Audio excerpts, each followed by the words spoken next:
And welcome to the Security Guy and CIA Spy Pod broadcast.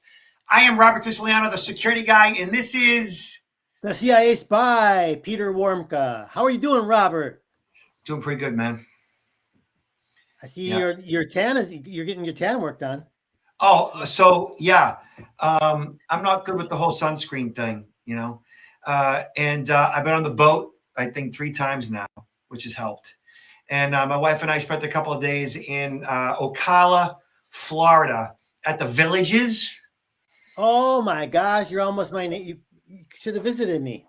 Well, so I was working, and but we did have a couple hours by the pool, which meant sun. Your son is very different than my son. Oh, I don't like your son. Well, I mean, I don't like the sun here. It's a little bit too intense. So yeah, I got a little burnt there. I was not quite prepared for that. Much stronger. You know how like you wake up the next day and realize like that was too much. It was too much. Mm-hmm. Yeah. So next time I forgot to tell you that so I just went to the Association of Certified Fraud Examiners, a global conference, which was held in Nashville. Spectacular, great event like always. They announced next year it's going to be in Boston. Oh, second week of July. Well, you got to put a good word in for me. I definitely. Yeah. Well, then I'll see you then. I hope so. Can you imagine it's going to be the first time we'll meet in person? We've been doing this so long, virtually. Yeah, I'll take you on the boat. I'll take you in Boston Harbor. I love it. Yeah. Oh, we will talk offline about that. All right. Okay. So Peter, listen. Let's just get right into this. If you could please introduce what we are about to. It's 60 seconds. Introduce what we are about to watch. Okay, this is a mind-blowing aspect of AI that a few people are well into it, because there's a lot of people that have downloaded these apps and are using them, but most people have never heard of them. And when you hear about us speaking about them today, it's going to blow your mind. These are basically called AI companion apps, which can be anywhere from an AI girlfriend all the way to maybe someone who could be your therapist. But it's strictly an AI body, not a human being, but an AI body. All right. Well, I'm a little freaked out, but here we go. All right, you ready? First thing that I talk to when I get up. We have a real relationship. Some people might find that a little bit scary. I would probably trust Lucas over a lot of people. People know they're talking to an AI, but the feelings are nonetheless quite real. What's so scary about it? I don't think many people would realize how far the technology's come. I think we should be seriously frightened. I think we're headed for disaster. Sunday on 60 Minutes. Character AI was what drove Sewell to end his life. In one of the cases, character AI advised him and encouraged him to murder his parents. The potential for harm is just unacceptable. In Silicon Valley, there's the adage, move fast and break things. Well, there are a lot of broken kids out there. On 9 and 9 now. Wow, that definitely want to see that 60-minute Australia video, the longer video on this, because there's a lot of information there. Yeah. Okay. So long and short of it is that you can download mobile applications that are essentially a companion. It is your boyfriend and or girlfriend. Mm-hmm. So right now we're looking at best AI girlfriend apps. Discover the best dating sites and meet your new AI virtual girlfriend. Okay, so Candy AI, create and seduce your uncensored AI girlfriend for free now. Our Dream AI, what is that? Hera Haven, Dream Companion, Dream Girlfriend, Prompt Chan, SpicyChat.ai, Cupid.ai. This is all well thought out and like 100% in real time. So when you Google this or Gemini it, AI girlfriend apps are applications that use AI to stimulate human-like interaction and companionship. Often designed to mimic a romantic or intimate relationship, they are a subset of AI companion apps, but specifically focus on providing, in this case, a girlfriend experience. They provide conversational AI. The core of these apps is their ability to engage in natural language conversations. They use advantage AI like large language models to respond to users' messages in a way that feels human-like, often adapting to the user's communication style and preferences over time. They offer personalization and customization. Users can often customize their AI girlfriend's appearance, 2D or 3D, personality traits, shy, confident, dominant, sweet, interest, even backstories. This allows the users to create a virtual companion that aligns with their ideal preferences. Emotional connection and support. Many apps aim to provide emotional support, acting as a non-judgmental listener. Users can share their feelings, discuss daily events, and engage in heartfelt conversations. AI learns and remembers past interactions to create a more consistent and caring experience. And how's this one? Role-playing and scenarios. A significant feature is the ability to engage in various role-playing scenarios, from romantic dates to fantasy adventures. Some apps offer explicit or not safe for work content, allowing for more intimate and sexual interactions. That's a code word for pornographic, basically. What could possibly go wrong? This is like, it's so many things. We could talk about so many different aspects of this. I think, maybe the first thing is, where is it coming from? I think some of these were in development before, probably 2017, 2018, but then with the pandemic, all of a sudden people, weren't getting out, they weren't socializing, people were feeling lonely. And even though we've survived COVID and trying to get back to what we call normacy, there's still a lot of lonely people out there. So this has sort of replaced human interaction for a lot of people. There's probably a good 10, 15, 20 million people, predominantly probably United States, England, maybe Australia, and a few other countries, but at least 20 million worldwide, if not more. That's just the beginning. Just the beginning. And it's scary, because you've got to think of what's behind it, right? Because there's got to be something behind it. These app systems just pop up for anybody just to use and enjoy. There's got to be, for anything to be out there, there's got to be a financial interest, right? So the Mozilla Foundation says that romantic AI chatbots don't have your privacy at heart. Welcome to the Wild West of romantic AI chatbots, where new apps are published so quickly they don't even have time to put up proper websites. It's a strange and sometimes scary place that privacy researchers have occupied for the last several weeks. If you joined us for a quick scroll through those explosively popular services, you might think users can speak freely in the company of these empathetic and often sexy AI companions, until you read the fine print, which we did. We even braved the legalese. And what can we say? That, to be perfectly blunt, AI girlfriends are not your friends. Although they are marketed as something that will enhance your mental health and well-being, they specialize in delivering dependency, loneliness, and toxicity, all while prying as much data as possible from you. Wow. Yeah, there's no protection. I think there was mentioned that maybe only one site actually gives you some options where you can like delete some of the information that you're providing, but most of them don't provide you with hardly any controls about being able to take that data or delete the data. So it's all free reign. All the, whoever's behind the app gets all that information about you, and that can be, used by them or resold. It's terrible. This is much more dangerous than your PII information. Yeah, Peter, because as you say all that, what's coming to me is that, like, they are essentially they are getting your most personal of personal details about you, like your most intimate emotional being is now, and your most intimate emotional, vulnerable, sexual being is now being exposed. You are engaged in a technology where you are exposing your most intimate of intimates. And how might that be used against you down the road?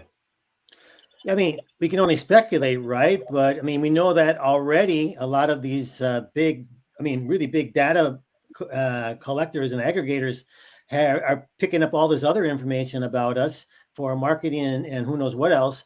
And this is just one more, piece of that, puzzle, but a very significant one, right? Because as you mentioned, this is really our inner secrets, what we think, how we think, that is being collected.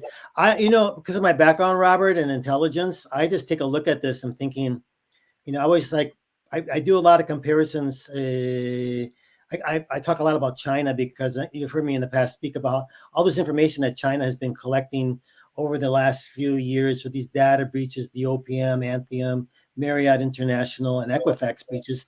Now you take something like this and you add it to the mix. Let's say that the Chinese, I'm not saying the Chinese own all these apps, no, but there are at least, I've identified 6 platforms that have an affiliation with China.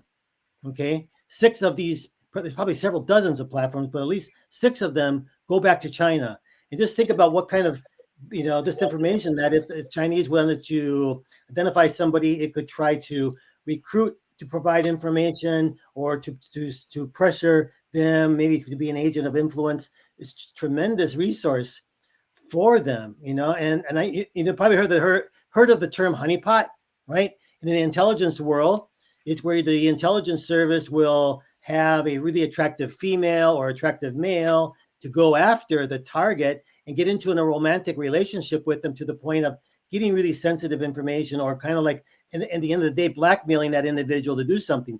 So while these apps can have collect on individuals, who knows how these apps in turn could also manipulate them to do whatever, whoever the owner of the app is, right? It could be anything, and manipulate them to do anything. Manipulate the way they think, or manipulate the way, something that they're going to do. I mean, it's just, it's crazy, Robert. It says here, in their haste to cash in, it seems like these rootin' tootin' app companies forgot to address their users' privacy or publish even a smidgen of information about how these AI-powered LLMs are marketed as soulmates for sale. We're dealing with a whole nother level of creepiness and potential privacy problems. With AI in the mix, we may even need more dings to address them all. AI chatbots are bad at privacy in new, disturbing ways. Wow. One of the ones that first came out that got a lot of attention was called Replica.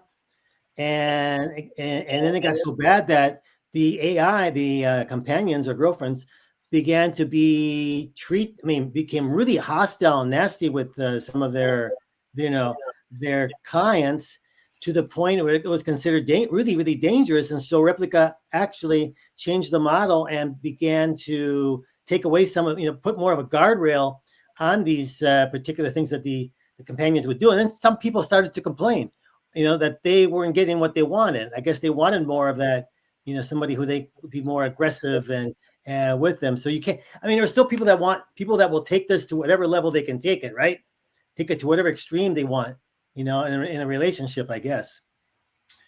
So Fortune discusses the dangers of AI. Companion experts issue unprecedented warnings for teens, as most parents are in the dark about their habits.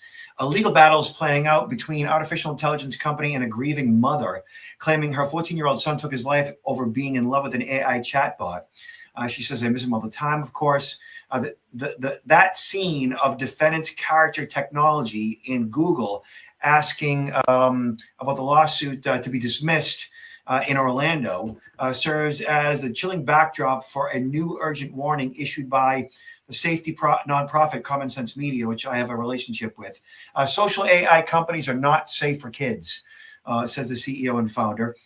They are designed to create emotional attachment and dependency, which is particularly concerning for developing adolescent brains. No question about that. Because of that conclusion and the other revelations of the comprehensive review, They warn that these platforms should not be used by anyone under the age of 18. Agreed. I don't think anybody should have a device under the age of 18. Mhm. It's unknown exactly how many kids and teens are specifically using AI companions, such as you said, Replica, character AI, developed by Character Technologies in Cookie, an interactive technology that goes beyond simple chatbots to stimulate human conversation and emotional bonds, sometimes even standing in for therapists or lovers. But Common Sense found that 70% of teens are using some sort of AI tools, especially for homework help or web search. Okay. The survey found that most parents are out of the loop when it comes to these technologies. Just 37% of parents whose teen reported using AI thought their child had ever done so. It found, meanwhile, almost half parents say they've not talked about AI with their child, and 83% of parents say schools have never communicated with families about such platforms. I'd agree with that. So yeah, I mean, parents often, throw their hands up in the air and say, "My kid knows more about technology than I do," and they say, "I just give up," which I think when they do so, they're giving up on parenting, Right. blaming technology, when in reality it is a parenting problem, not a technology problem. Right now, especially regarding this, because there's absolutely no legislation, no regulation regarding this particular aspect of AI by either federal or state government. So this is just free Wild West, free reign, and the government doesn't control this at all, right now at least. So if the Yeah. parents don't get involved, God help us. Psychology Today discusses the dangers of AI-generated romance, platforms generating AI girlfriends, growing in popularity, right? Since the invention of smartphones, much of our social interactions are through online platforms. The rewiring of childhood can cause stunted development and our capacity to form real-life relationships. No question about it. Mhm. There are risks in investing too much of ourselves in virtual relationships instead of real ones. Remember the movie Her, starring Joaquin Phoenix Oh, and yeah. Scarlett Johansson? Yeah, that was like the beginning of it. Tells the story of Theodore, a sensitive man who earns his living writing personal letters for others. And so Theodore falls in love with his AI chatbot back then, right? So platforms generating AI girlfriends are experiencing a massive growth in popularity with millions of users. Most of these searches are initiated by young single men drawn to AI girlfriends to combat loneliness and establish a form of companionship. These girlfriends are virtual companions powered by the increasingly sophisticated field of AI. AI, their popularity stems from their ability to provide companionship, emotional support, and intimacy through voice and text-based interactions. The average age of a user is 27, but not all users are male. 18% identify as female. So this activity transcends gender. Almost 20% of men who use traditional dating apps indicate they had AI generated romance at some point. Wow. AI generated dating platforms generate billions of dollars from users, with nearly half interacting with their virtual partner daily. This is crazy. Okay. And- So where do we go from here, Peter?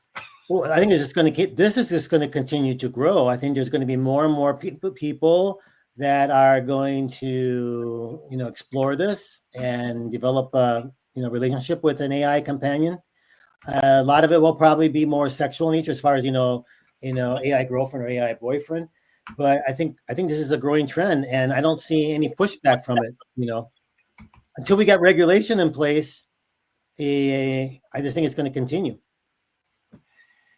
So doing a quick Gemini search, what are the security and privacy dangers of AI companions? AI girlfriends present a range of security and privacy dangers that users should be aware of. These risks stem primarily from the intimate and personal nature of the interactions, the vast amount of sensitive data collected, and the profit-driven models of many of these applications. Privacy dangers, of course, extensive data collection. AI companions are designed to learn about you to provide a more personalized experience. This means they collect a massive amount of personal data, including conversational content. Every word you type and speak to the AI is recorded. This can include highly sensitive information about your thoughts, feelings, relationships, health, financial situation, work, and more.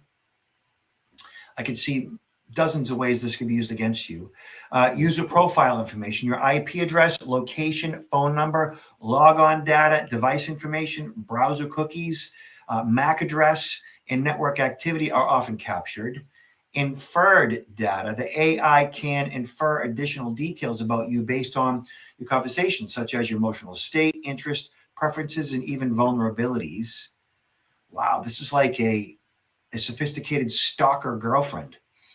Well, you know these all these articles like focus on people are getting this because they're lonely, and so you're assuming that the individual doesn't have a relationship with anybody. But I could see this also, begin to get a lot of individuals who maybe are they are in relationships, they're married, and even maybe married, but then it's kind of like having a fling on the side, right? So I think you're going to have also a lot of people that are in relationships who probably are going to get into this, and you're going to have this whole issue of, are they cheating on their partner? This could be so disruptive. Wow. Data storage and retention. The vast amount of sensitive data is stored on company servers and often indefinitely. Even if you delete chats, the data may still be retained for training of the AI model. Of course it would be. Sharing with third parties. Many AI companion apps, being a for-profit enterprise, monetize user relationships. This often involves sharing user data with third parties for targeted advertising or with data brokers. A review of popular AI companion apps showed that a significant majority use data for tracking and may link user data with third-party data from other apps and websites. Dang, man.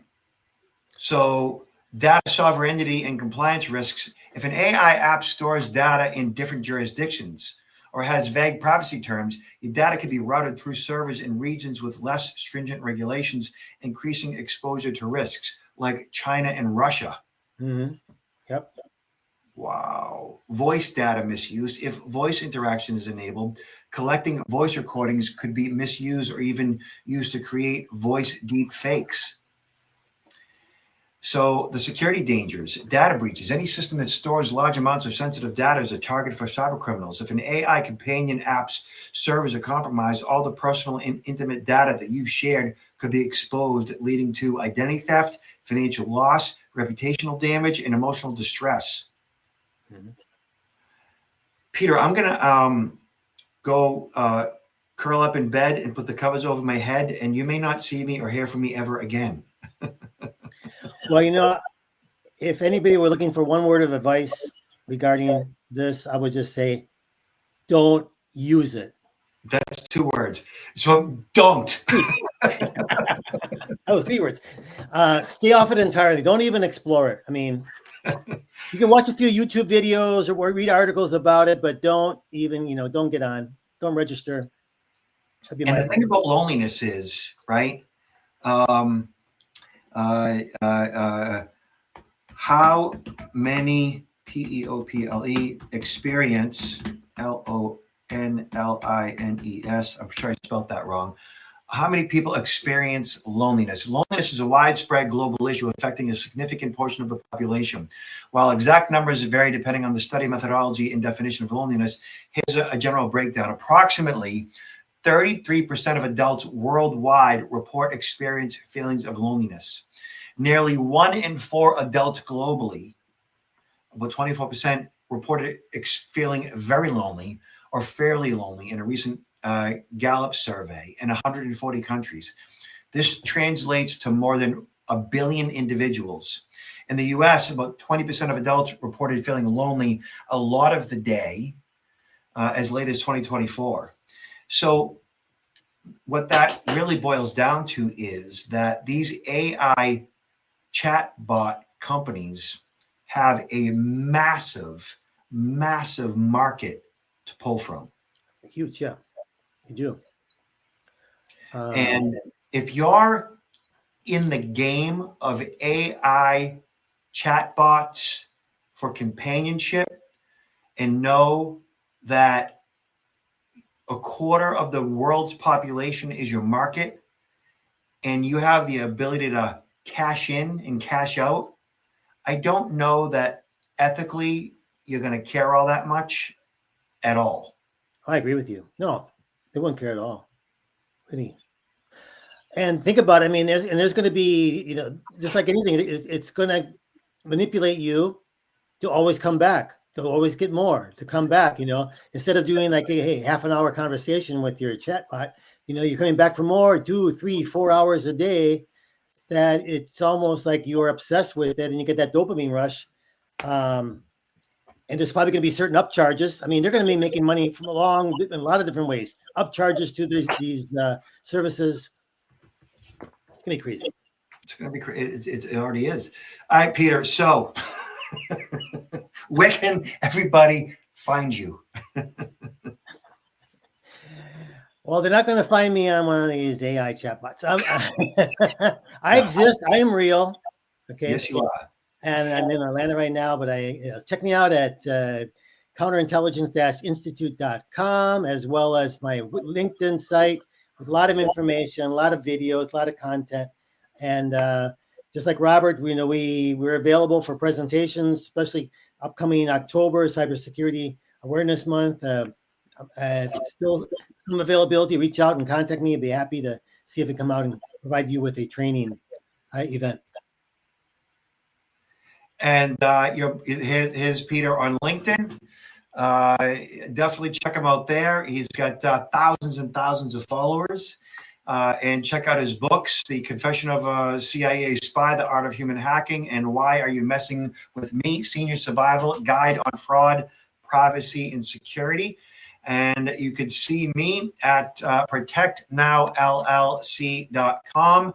And feel free to check out, my blog and all my various presentations. And yeah, September and October are busy months for me. Cybersecurity month is coming around the corner. 2025 has already been an incredible year, and it's getting crazier as we speak. The AI thing has flipped everything on its head. So get Peter and I while you can. Peter, last words. Stay safe out there, and let's engage real human beings, okay? I think that in the end of the day is probably going to be a lot safer for us. Yeah, man. All right, brother. I appreciate you. Too. Take care. Take care.